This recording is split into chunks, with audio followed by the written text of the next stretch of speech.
Listen to the Vibes, hosted by Coyote Night. Listen in for some positivity and good times. The views and opinions of our guests may not necessarily reflect those of the host or the Vibes Broadcast Network. Listener discretion is advised.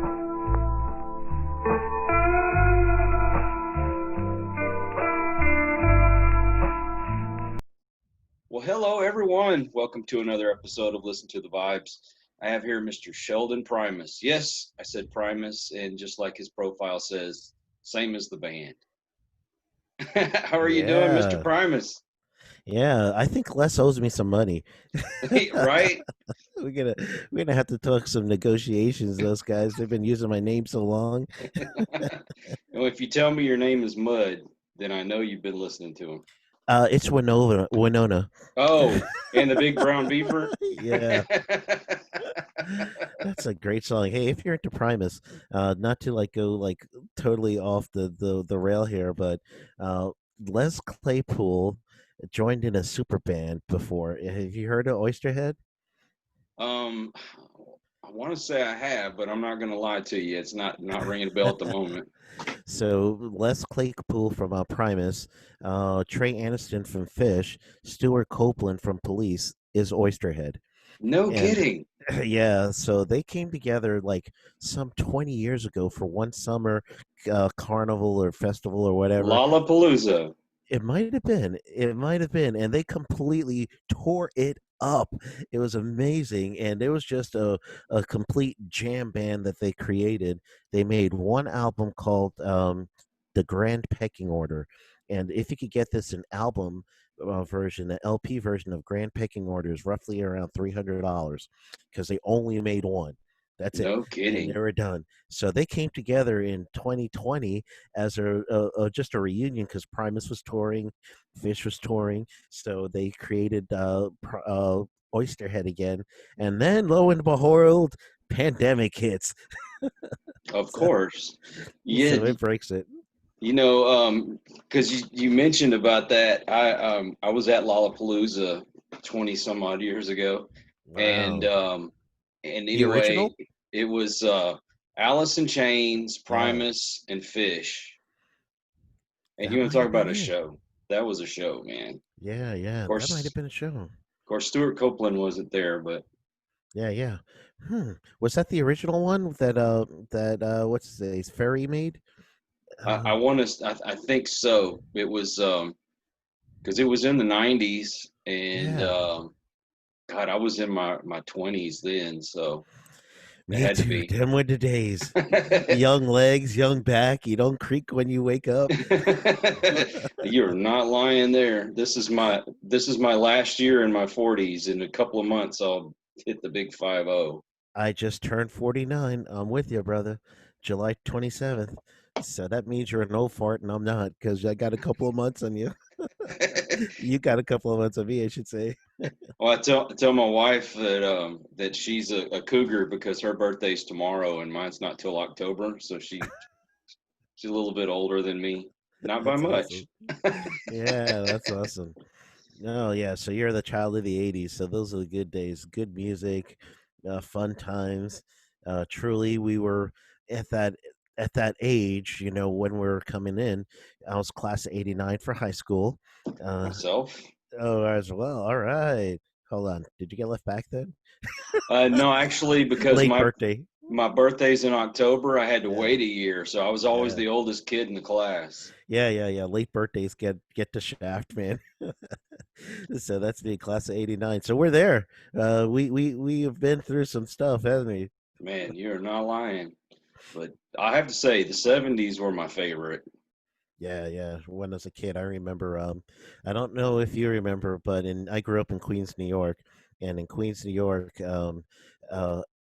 we had a Pontiac Le Mans, and I remember that old beat up station wagon. But during the time that Jimmy Carter was president, one of my earliest memories was in that back of that Pontiac Le Mans in a gas line waiting to actually get gas. And just right. Crazy. Everybody was freaking out because it was like 70 something cents a gallon. Yeah. Yeah. Nowadays would be welcoming that, right? No, no joke. That's crazy. Although the pandemic has brought down the price of gas quite a bit. It was like $1.61 the last time I looked here. Yeah. Oh, you're in Texas. You make your own gas. It's like right there. Right. But what I don't understand, how come it's cheaper here than what it is in Houston where the freaking refinery's at? Yeah, absolutely. That doesn't make sense either. I don't know. I do, like I was telling you earlier before we started hitting record, I do some work in Houston as a safety consultant. So when I go out there, I'm always looking at the gas. Sometimes I literally drive because I know there's going to be gas. It's going to be cheap gas, which makes no sense. I'm driving from Florida to Houston for cheap gas. Why don't you just take a plane? And I do, but it's just funny. And it's Bucky's. I go to Bucky's, Gotta go to Bucky's, man. gotta go to Bucky's. So, I'm driving just knowing that I'm gonna be going to Bucky's, and I'm thinking, yes, I'm gonna get that, you know, everything, meat stick. I'm getting all kinds of stuff they got there. Was it the Beaver Nuggets? Yeah. Ooh. Yes, and I love the candy coated pecans. Yeah, oh yeah, absolutely. Man, I just got a Homer Simpson moment there. Pecan. Oh. Uh, Man, so do you go into any of the plants in and around that area? actually, I don't. I don't usually, let's say it that way. So for me as a safety consultant, I teach OSHA compliance stuff, and then I also go in and I do mock OSHA audits. So someone will say, "Hey, can you come out to our facility?" And we would rather pay you than an OSHA citation, so you come out and tell us what's going on. So when I do, then generally it's one of those times I'll go out and I'll check out the facility. I'll give them my report, and then I'll say, "All right, you're good," or I say, we got to work on some stuff. So every once in a while, I go to some refineries, and there are just Laporte where you are. Goodness, they can't catch a break sometimes, right? Last what 2 years they've had an incident. It's like Hmm. wow. Yeah, another reason why I'm glad I moved up here near Austin, so I don't have to worry about refineries. Yeah, so every once in a while I'll do that, but most of the time I'm in that area. I'm actually teaching people OSHA compliance stuff, or I'm going to go out there and I'm going to do a certification class. So someone they have the little alphabet soup behind their names. They got the last name, comma, and then a whole bunch of letters that deal Hmm. with safety. Yeah, that's usually what I do. But most of my clients are city and county workers, so I do deal with distribution systems. So I saw your profile. I'm like, uh-oh, distribution system. That man knows my language. Exactly, which was one of the reasons why I wanted you on the show. I was like, oh, I have somebody that has something in common with me. Yeah, yeah, absolutely. And I've been looking at your show. I'm looking at all these guests. I'm like, man, he goes through all the gambit. It's like you got everybody on these shows. The last two ladies almost made me cry, and they're talking about laughter through tough times, and I'm like, I don't know, I'm gonna cry. Oh You too, yeah. man. I tell you what, man, you when you do this, you meet some really interesting people and it also makes you reflect on your life and like, you know what, maybe I don't have it as bad as I think I do. Yeah, I can imagine that because truly is the spectrum that you reach kind of reaches out to me, and I'm thinking, man, this man has just such a broad spectrum of life. And you relate to these people in such an awesome way. I'm like, he's been through some stuff. That's just what I thought. You've been through some stuff. Am I right there?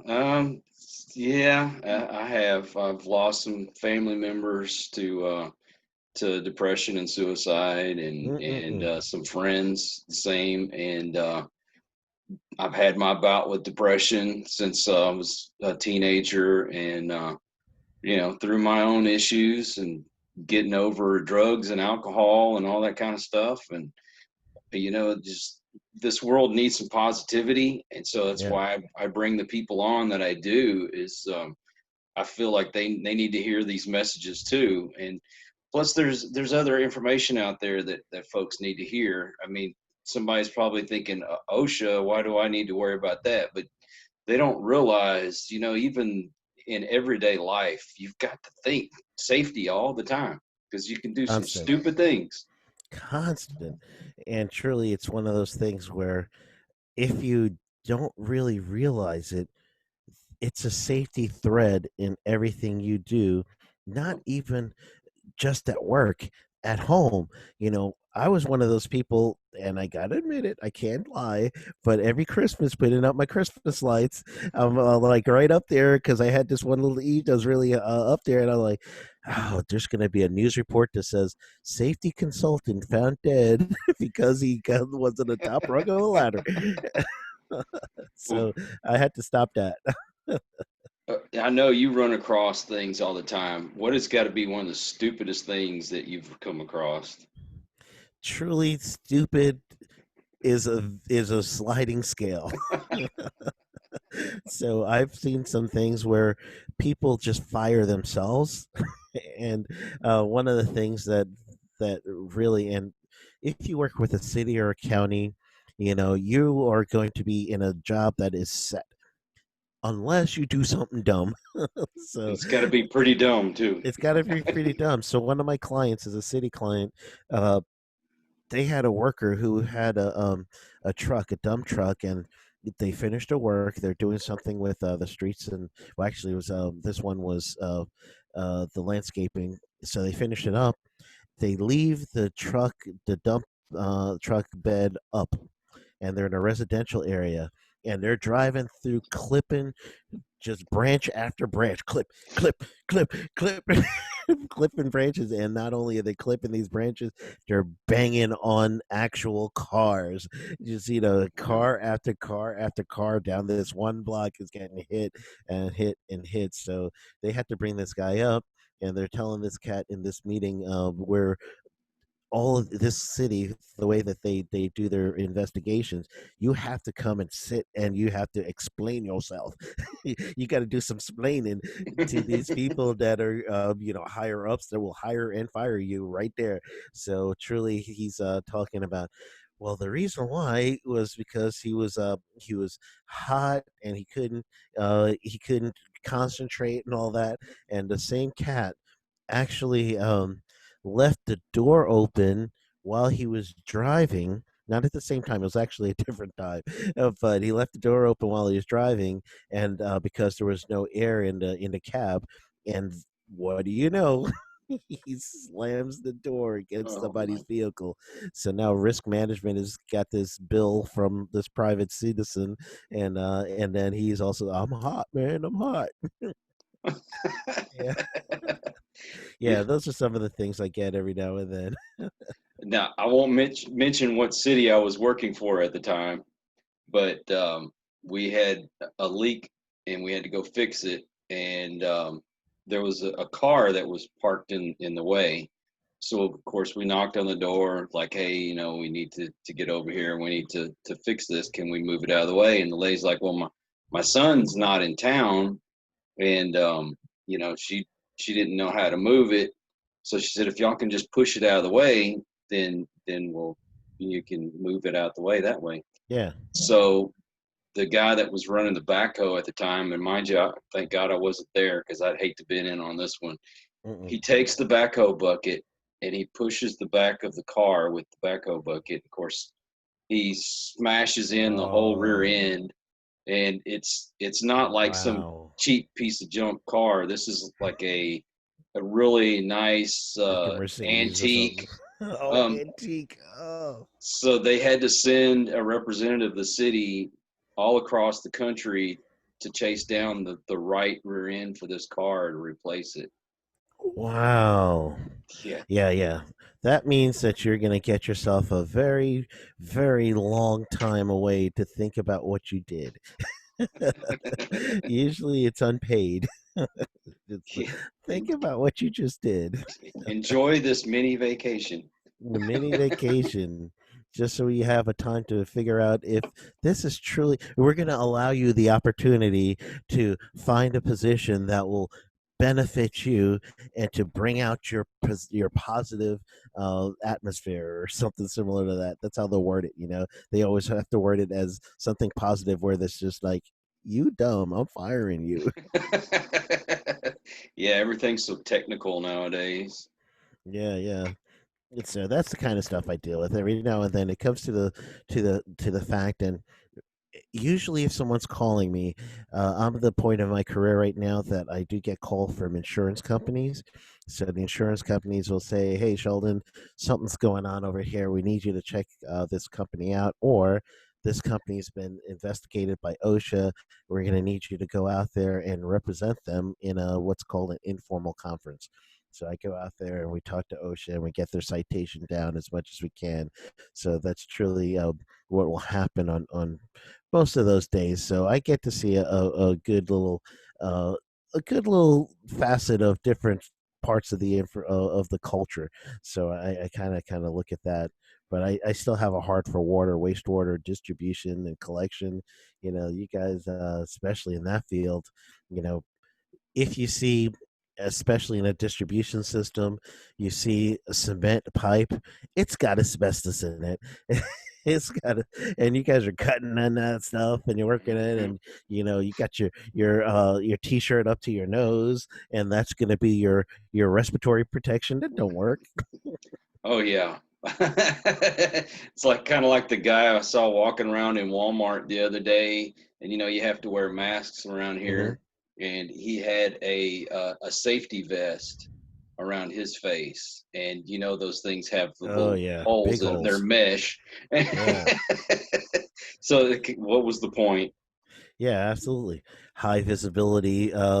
So it's like, virus, come here. I'll make myself nice and visible for you. Well, then a lot of people don't realize that a lot of the pipe around is, especially the older areas, are all that asbestos concrete. So yeah, AC Yeah, pipe. yeah, absolutely. So you got AC pipe in old neighborhoods, and people are cutting through that, and they'll give you asbestosis and respiratory distress, and you're like, and then if it becomes cancerous, then you got mesothelioma.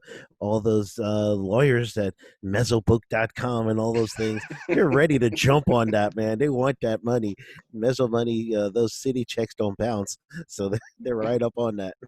So you have to be very, very well familiar with the Texas Municipal League here. Yeah, yeah, absolutely. But Just wouldn't you know that if a city or a county employee has an issue where they feel like, man, I'm going to sue that city because I can't believe what they've done. And there's a law out there called sovereign immunity. So that means you could only sue a city or county for a certain capped amount. So you'll never, ever get what you think this claim is worth because of that law. hmm And so exactly. it's not going to work out. It's not going to pay. You got to protect your own self. Yeah, because that little bit that they give you is not going to take care of you for the rest of your life. uh, in this economy, you gotta go to maybe a half year. You might go maybe pay off a mortgage, but you ain't. But you're still working. You're gonna pay off a mortgage, but you're still gonna hmm work. That's it. Exactly. So is there anything like new and innovative that's going on in the industry? Because I've been out of it for a couple of years. Yeah, well, in the distribution side, generally you're still going to have the same process, procedures, techniques. The only thing is you're probably going to end up having more cities and counties that are going to be aware of that COVID-19 thing that's hanging around, right? So now they're integrating. What am I going to do with my workforce? That we got 2, 3 workers going out to the field with a VACON, which is a vector truck, and I got to go out there and do the work, but they're all in the same cab together. Now we're thinking of a new hazard, which is, this virus that's airborne. And now you're like, oh, how am I going to protect against that? And workers have been complaining left and right. So that's pretty much the biggest thing that's happening in all industries. It's like Right. it's touching the distribution, it's touching wastewater, it's touching all sectors. It's just, we're in it. We're just truly in it. So what are they going to do? Make them ride around with a respirator on all the time? Because I mean, the mask ain't going to do nothing. Yeah, well, a mask can. The gators. Probably not. Those little neck gaiter things that you put over, that's just basically a t-shirt. Mm-hmm. Those things, it's not going to work. It depends on a few factors, but generally speaking, um, the mask will be the best move. I'll tell you that. People with the little face shield things, all you're gonna that ain't doing nothing. Those face shields, it's I see some crazy stuff. There was actually somebody walking around Walmart with a plastic tub on their head, ooh, how did but it they get was that tub? see-through. I'm wondering what they're using, and then the thought process that says, "Hmm, this tub looks mighty good. I think I'm going to use this thing to put over my head, and it's going to protect me from a respiratory virus that is going to get into my lungs. How is this tub going to protect your respiratory system?" That's the thing that's driving me nuts.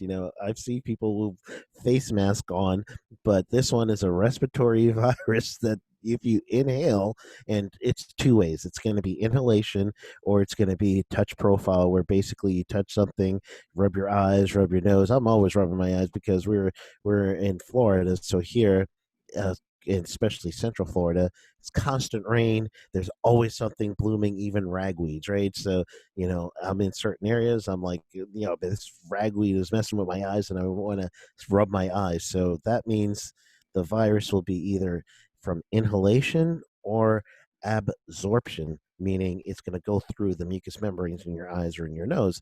So any of those face masks, they're not doing much unless someone sneezes on you and you got yourself a sneeze guard like one of those buffets.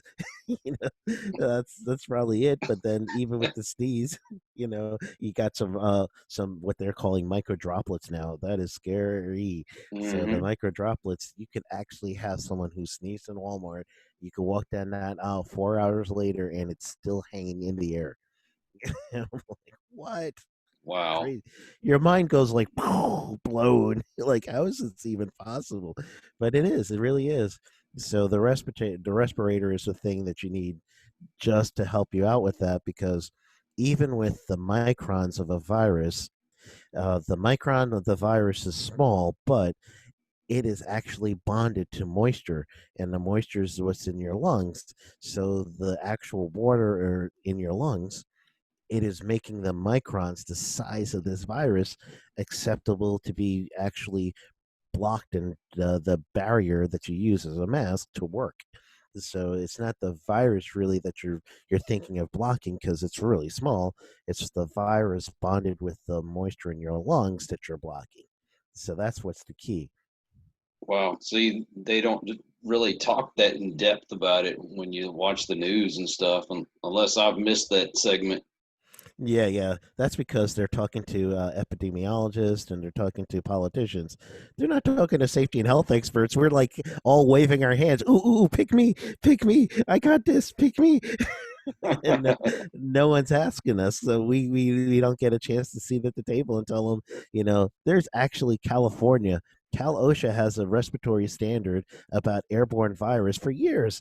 They've had this on the rules for years, and you can actually go to Cal OSHA and you can look through that and say, oh yeah, we could use some of that stuff to protect ourselves now with this respiratory virus. My goodness. It's So, but I mean, obviously the COVID, but I mean, is there like other new things that's going on in the industry? Yeah, there is, and truly, what it boils down to is this: just the same thing that you see in society is happening now in the safety world. So imagine if you had a front end loader guy, and you've probably worked. I don't know if you were CDL'd or not. I used to have my Yep. CDL before I had to get rid of. I'm like, I'm not keeping up the CDL, because then that means I'm going to do all the testing and everything else that keeps. I haven't been in the field. I don't need it anymore. So imagine if you had a CDL driver that could actually do a virtual reality training instead of messing up your equipment. Now that would be awesome. They have it. That's the new thing in the field right now. They're doing VR for just about everything. Fall protection. You can literally have a virtual reality session on fall protection where you don't have to be up in heights. I'm scared of heights. I hate the heights. I hate scaffolds. I hate all that stuff. Whenever it's time to do an inspection, Sheldon's saying, "All right, that looks bad," and I'm on the ground, looking up. That looks bad. That looks good. That looks bad. I ain't getting up there. Oh, I heard that. So, do you actually get to go out there and do these tests with folks, or? Yeah. Yeah. Generally speaking, when I go out there, my day is like this. I get a call, and this is my inspection day. I do mock OSHA audits, so I go out there, I meet with the person, I say, all right, let's go through your written programs. What's written out is, what do you need to follow? Your permit required confined space, your fall protection plan, and some of the things that some of you may be glazing over right now is what? Well, what? But truly, if you're doing something like everybody works with chemicals. So let's say you're working with a chemical and this thing is in a Gatorade bottle, and you're like, hold on, this is orange Gatorade, but it's kind of like bright green. What's going on here? So I go through these facilities. I'm like, that's antifreeze. That is not orange Gatorade. We need to get rid of this thing pronto. And truly, that's how I go through my day. And then sometimes, I will actually be able to walk through some processes, and I'll use some tools to say, all right, your noise level is too high here, and we'll write them a nice little report, and you say, all right, look out for this in the future. Or your workers are telling you something, listen to them. If you're not listening to your workers, what good is it? They're telling you that I can't wear these glasses because they keep fogging, and all you're saying is, dude, put your glasses on because it doesn't belong on your hard hat, man. And you're like, why Mhm. it's on my hard hat? They're fogging. I can't see. Exactly, and a lot of it has to do with the money, you know. Absolutely. What, money? Money rules things? What? Mm. Yeah, so Wu Tang was right with cream. A lot of I've seen a lot of cities, they try to get away with things as cheap as they can because the budgets and everything, but in the long run, when it comes to worker safety, they're going to pay even more if they don't upgrade. You know what I mean? Yeah, and you're actually that is the point, because OSHA is a federal agency, and the municipalities that don't have a state OSHA plan, like Florida and Texas and 20 something other states, they don't have a state OSHA plan like Tennessee or Cal OSHA or Oregon OSHA. So that means the public sector workers are completely exempt from OSHA, like we mentioned earlier before we started recording.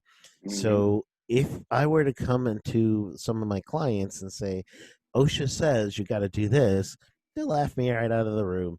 OSHA's got no jurisdiction. They don't even have enough personnel to literally go out and do inspections for the public sector. But more than that, why would they? They don't even have jurisdiction. It's just a waste of time. So what'll happen in those cases is the cities and the counties, the places that don't have a state OSHA plan, they are the arbiter of the worker safety. So the worker can say, man, I don't like what's going on over here. Or the teacher, it could say, hey, this is completely out of control, this mold in my classroom. And who do they go to? They don't have anybody except Hmm. their principal, or maybe even their city safety person. But when the money starts coming in, they're like, okay, sure, we could get mold remediation or someone to remove it, but it's going to cost too much. You'll be all right. Go Hmm. ahead. You got this. Well, and the sad thing is a lot of times these safety people that work for the cities, you don't ever see them unless something goes wrong. Absolutely. And they have no incentive for it, because it's going to pay really good to be a city safety person. But if the actual, even down to the frontline supervisor says, we don't need this stuff, and then the plant manager or the distribution system coordinator says, yeah, we don't want this stuff. Safety is hamstrung. They're stuck. And they're stuck.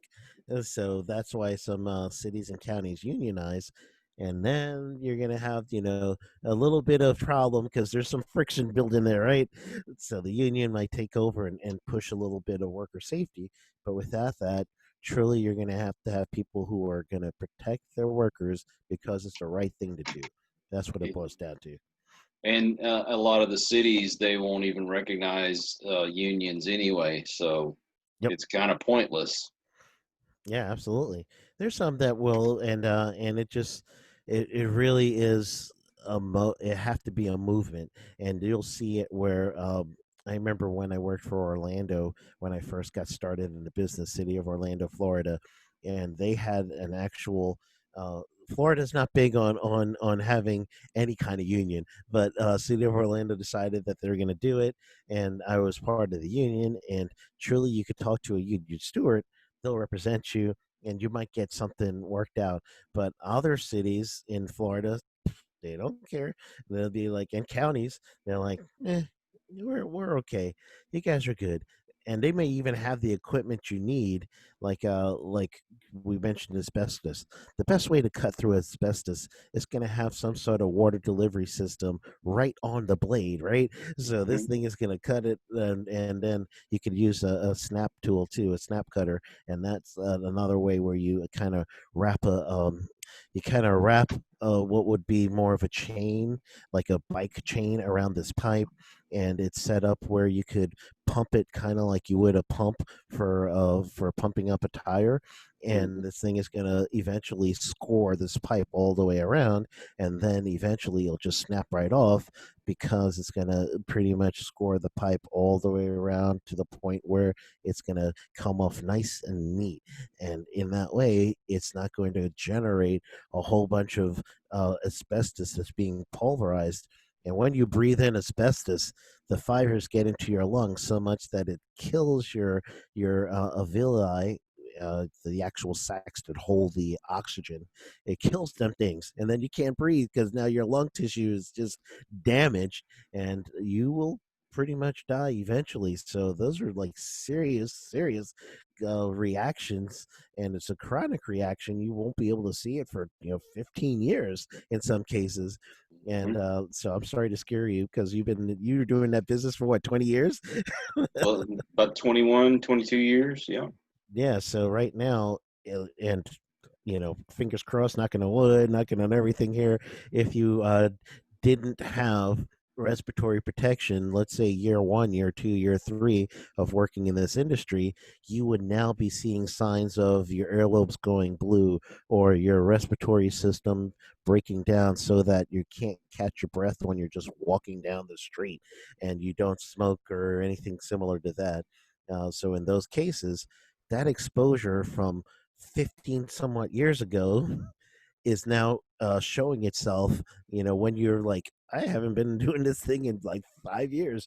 Why am I Yeah. seeing this now? And that's the danger of this stuff. Yeah. It's Well, crazy, isn't it? and when you mention things like safety, a lot of people don't take it very seriously. But when you've seen the injuries and things that we have through the years, and some very serious, like loss of limbs, loss of like eyes and different things like that, then all of a sudden, oh, maybe I should take this seriously. I mean, Yeah. I'm sure you have some horror stories to tell. Yeah, you see, generally what happens is if there's a fatality in a workplace, you work with these people. You know them. You know their life. You know their family. You know that the kid's about to graduate from high school. And now you're thinking in the back of your mind, hey, you know, this worker now, their child is not going to see them as they graduate and walk down the aisle because this thing probably could have been prevented, or they should have listened to us when we told them that, dude, this piece of equipment here is dangerous. We can't use this. But production says, all right, we'll take care of that later. Let's get through this season. And after we get through this season, we'll deal with that piece of equipment. And then, man, when that happens, statistically, you lose your workplace for about 10 years. They're done. They don't trust you. You're Yeah. like, I can't work for this. Your turnover is going to go crazy because people will be thinking, I am not going to follow that and lose my life too, or I'm not going to follow that and lose my finger, or whatever it is. So then, how much is your lack of safety going to help you now when you can't keep a workforce and you can't produce? You're out of business. Yeah, well, I mean, you think how long does it take to put on some safety goggles and a shield when you're cutting something, or ear protection, or those gloves, or the steel-toed shoes, or what it takes maybe 15, 20 minutes to set up some shoring. And I've seen people get buried, and it's Yeah. not pretty. And fortunately, during my tenure, I didn't get to see anybody die from that. But before I was there, I heard the horror stories. Mm. So people need to stop and think about these things. Yeah, and truly, what would you feel like if you had that call that said, "I should have looked out for your dad, your mom, your partner in life, but I was just thinking about the business, and now that person's gone." And so that call is receiving it. You won't think about worker safety until that call that you receive, like, my partner's gone, Hmm. my buddy's gone, my child, my whatever is gone, or the call from the hospital frantically, "Hey, we need you to get to the hospital right now. We're gonna have to take your son, your daughter, your spouse, your partner in the emergency room. Here's where they are." That call is the one you don't want to get. So that's when all of a sudden safety becomes real. Oh crap, what's going on? I gotta get out Hmm. there.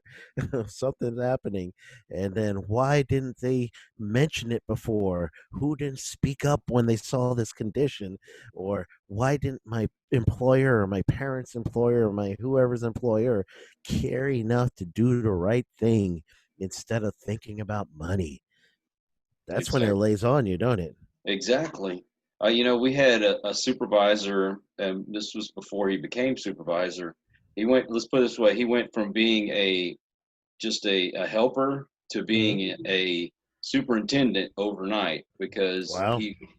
he was working in the hole, and it caved in on him, and they panicked. The guy running the backhoe dug right next to him to try to dig him out. Pressure popped the guy's eyes out of his head. Mm-mm-mm. But he was, Wow. as long as he wanted to work for the city, he was a superintendent. It didn't matter that he did a crappy job. Yeah, yeah, he absolutely. he got to keep that job. They couldn't Isn't that fire him. wild? So it's really funny because you mess up in the private sector, you're out of there. You mess up in the city, yeah, you got a promotion. And that's really what it boils down to. And Yeah, that's because they truly you got to fire yourself. And that pressure is real because every cubic yard of soil. The soil dynamics is this: truly, a cubic yard of any kind of soil is going to equal the weight of a car. And so you can compound that now by the depth. So one of the regulation and rules says when you get to 5 feet down in an excavation, you got to do something.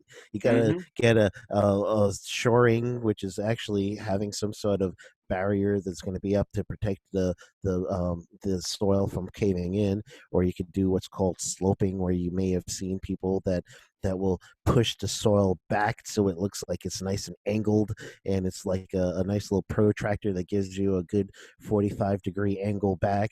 And okay, yeah, that's another method, or you could do some other method to protect yourself.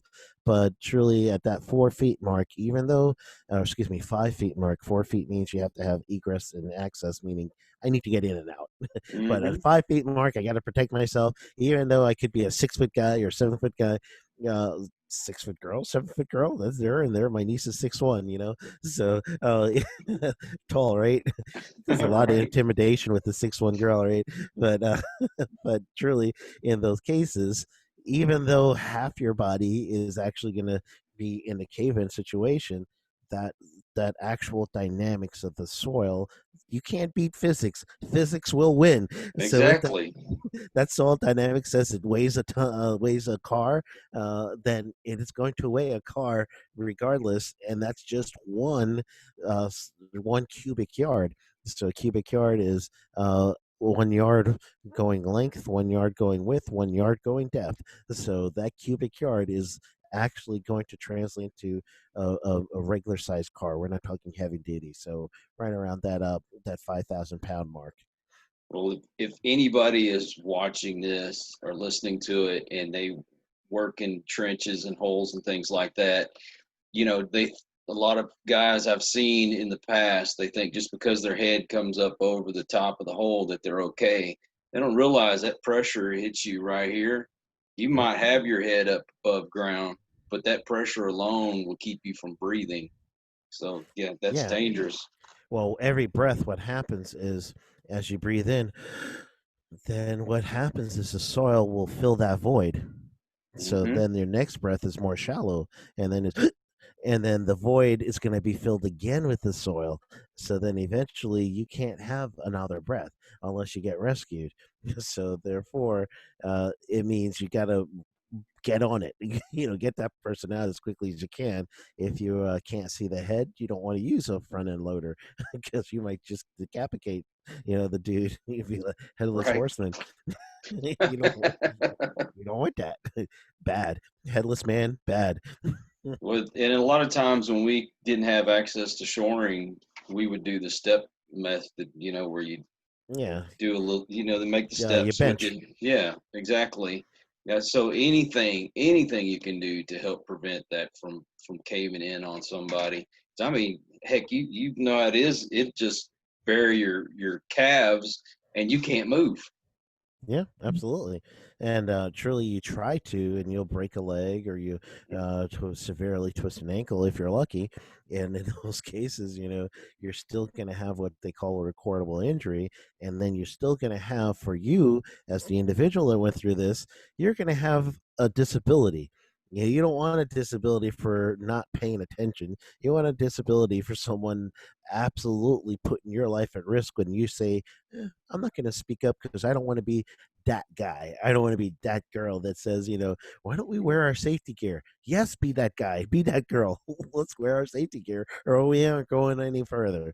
And that's one of my biggest challenges to get uh, the employer, if I finally get them to do the right thing, then I have to break that culture between the actual employees, and then we could start being on the same common ground, and then we can have a nice conversation that says it's not ratting somebody out if you're gonna say, hey, dude's not being safe over here. It's like you're protecting this person so they can make it home that day, and they may not like you right now, but later on they'll catch on, especially when everyone's doing it, and then it becomes commonplace. That's where Yeah. you're really looking for.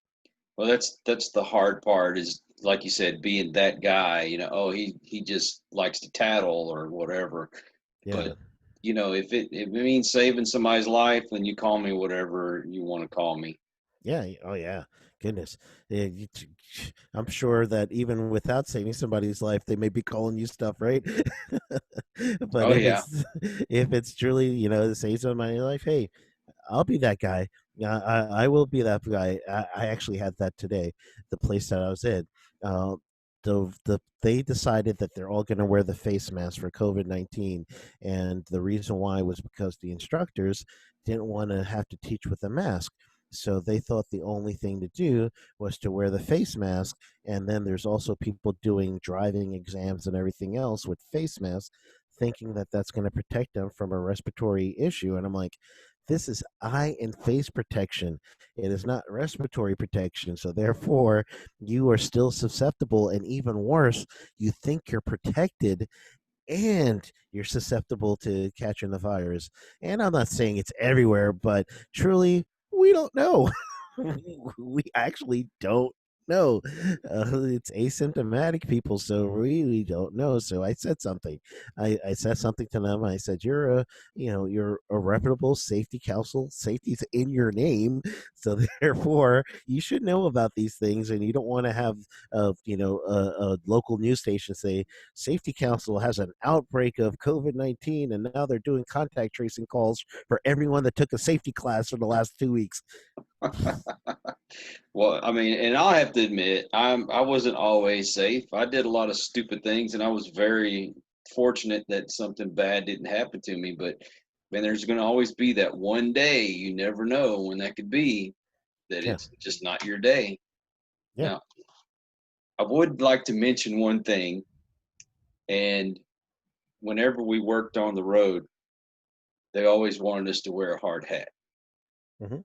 And I thought, if you get hit by a car, that hard hat's going one way and you're going the other. Yes.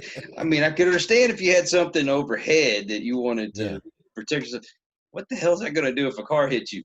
Yeah, yeah, absolutely. And a high vis vest, high visibility is what I mean by high vis. For those of you that aren't down with the safety lingo, all that is reflective clothing that's going to make sure people can see you. So that's another thing that they say that you need to wear, and you should, because it's truly just reflective clothing that's going to show people that you're there, but it's not going to protect the car from hitting you.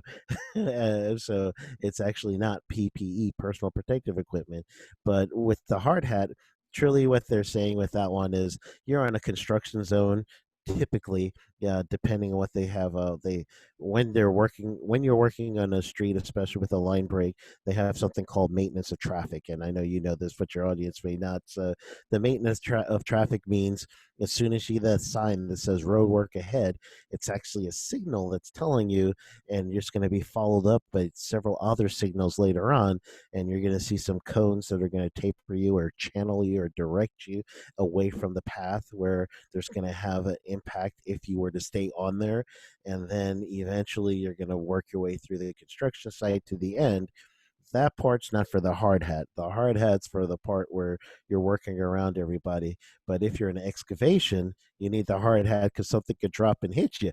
That I understand. If you have something like a piece of equipment or some kind of hazard over your head, but Yeah, yeah, you yeah. know, just sweeping the street and Yeah. wearing a hard hat, it never made a lot of sense to me. That one makes no sense. So truly what they're doing at that point is they're conditioning you to wear the hard hat. That's all they're doing. I guess so. Yeah, I get that. I mean, like I say, the reflective vest, I get it. You want to make yourself as visible as possible, but there's always that one dummy that doesn't pay attention to nothing. Oh Um, yeah. we had guys actually working in a hole with barricades around it and the whole 9 yards, did everything they were supposed to do, had the hard hats, vests, everything. This car still drove into the hole and it just barely missed killing these guys. Yeah, drunk driver. Actually, I think they were probably texting at the time. Oh, there was a real big case a while ago with a driver who was texting, I believe it was in Texas, and it was a two-lane, a multi-lane road, two ways going one way, two ways going the next way. So he's texting, took his eyes off the road for just a split second, but enough that they kind of veer off of the road, and then the oncoming traffic sees this, they overcorrect, and then they end up hitting oncoming traffic, and then they actually end up dying, but not the person that's on the road. So the officer comes over there, and as they're interviewing this person, they're noticing that the person is still texting with other people, in between when the officer is talking to this, and it was a young man too, probably in their 20th, so in their 20s. So the officer finally figures out that, let me go back and check this texting log, and finds out that yes, it was exactly during the time that the incident happened. And turned out, after a legal case, they are currently in jail. Hmm. It just takes a split second for Yeah. anything to happen.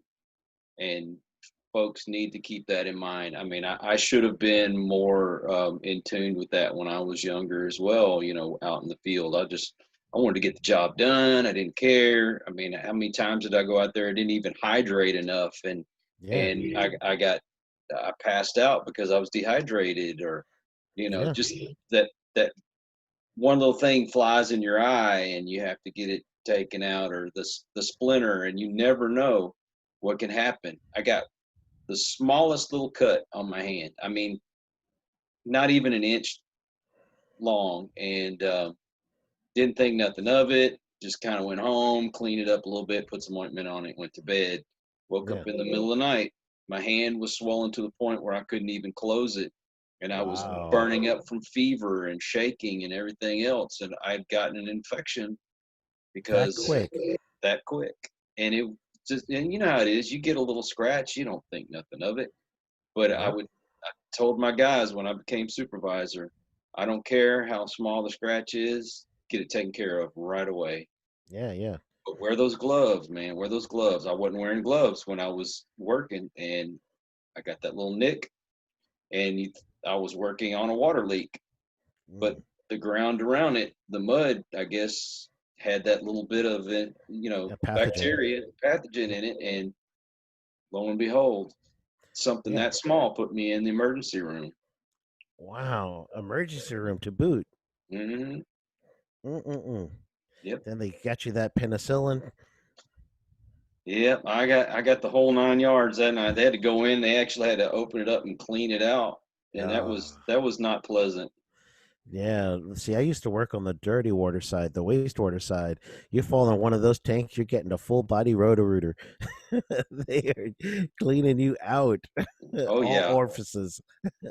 I've worked in sewer as well, so I know exactly how.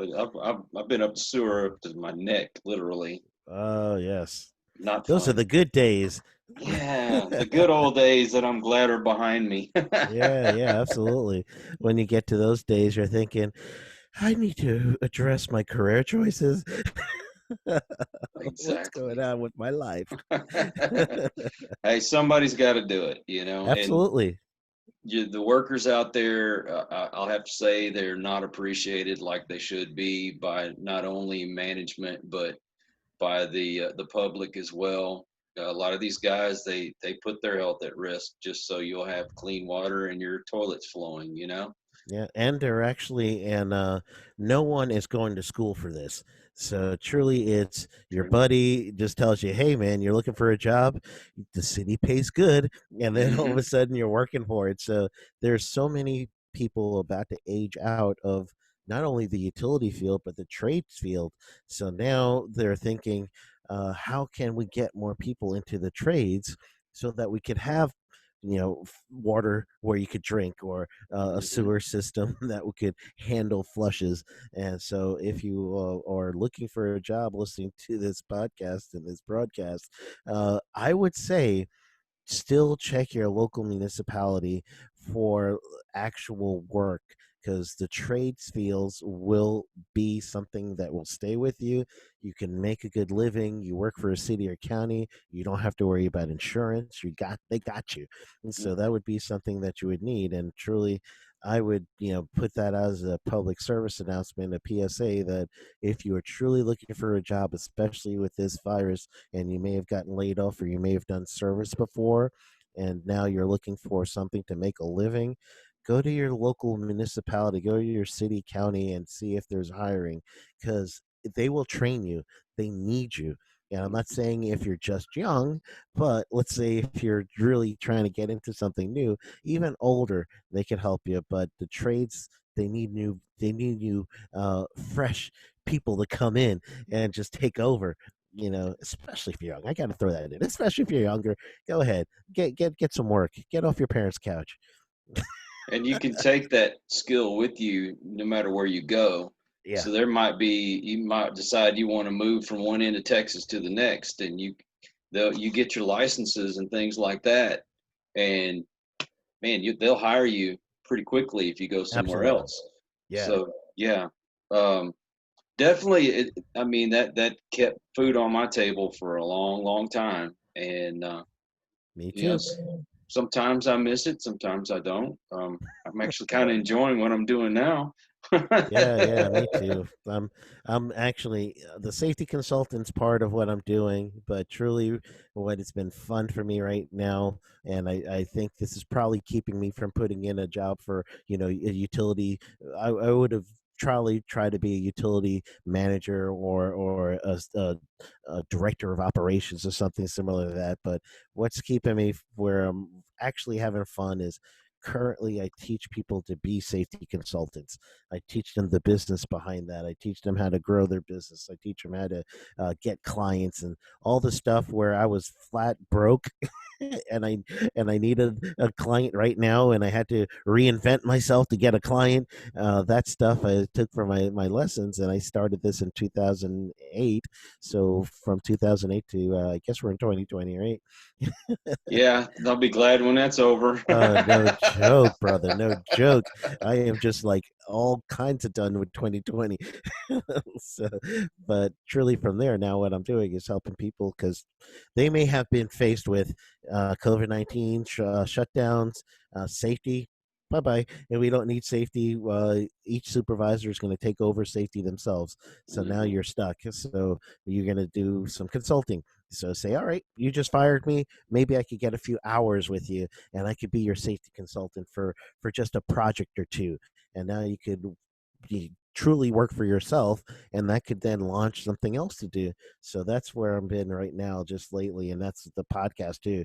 My podcast is Safety Consultant. Come on, how easy is that to say you're going for a safety consultant audience? So that's really what's keeping me from putting in an application to say I could try this utility thing again one more time. I'm almost 50. I don't know if I can start now again. I'm hanging it up. You let young legs and young back take it. Yeah, I can't get out there with a shovel no more. I'll tell you that. But I don't care if you're in industry and municipalities, whatever job you're doing, safety is very important, and that's not only in the workforce but also at home. So anybody that's listening, don't take this lightly. I mean, we joke and everything, but safety is very, very important. It could mean the difference between you having your health, your limbs, an organ, or even your life. So yes, seeing your kids, seeing your grandkids, hearing someone say I love you, just those things, reaching out and being able to hug somebody, because there are people that lose their limbs because of industrial accidents, or there's a guy named Charlie Moorcraft. Remember Charlie is the thing that you'll see. He literally got burnt to the point of, I believe, 75% of his body, and he's because he never took safety seriously. So I echo what Kyle's saying in that way. You really, really don't take it for granted, and then to boot, make something of it. You got your life, make something of it, give back to your community, tell your church that you love them, and you donate there, or find somebody that you could go out and help and pick them up. That's even better. You got life and do something with it.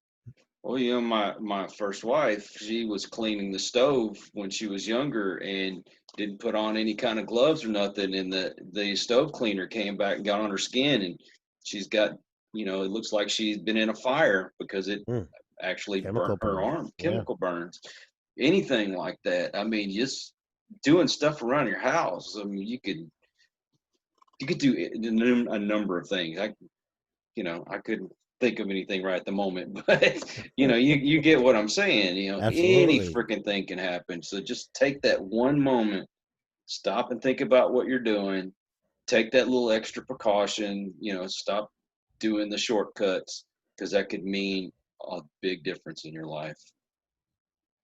Absolutely. So if people wanted to find you, how do they go about doing so? SheldonPrimus.com. Come on, that's easy, right? I think I can remember that. Sheldon, if you have to break down Sheldon, it might be Sheldon Cooper. Everybody's crazy about Sheldon Cooper now. My wife tells me you're more Sheldon Cooper than Sheldon Primus some days. So SheldonPrimus.com. I love Young Sheldon. That's my favorite show. Oh, yeah, no kidding. That's so funny. But SheldonPrimus.com. Okay. That's it. Well, Mr. Primus, I want to thank you for taking time out of your day to stop and talk about this with us, and I hope people take this to heart. I appreciate it. Thank you so much for having me, man. And everybody that's watching, keep tuning in. We're going to have great people like this on time again. I promise you, we got wonderful people coming up, and just like Mr. Primus here, and you keep doing what you're doing and keep saving some lives out there, man. All right, I appreciate it. Thank you, man. Appreciate everybody.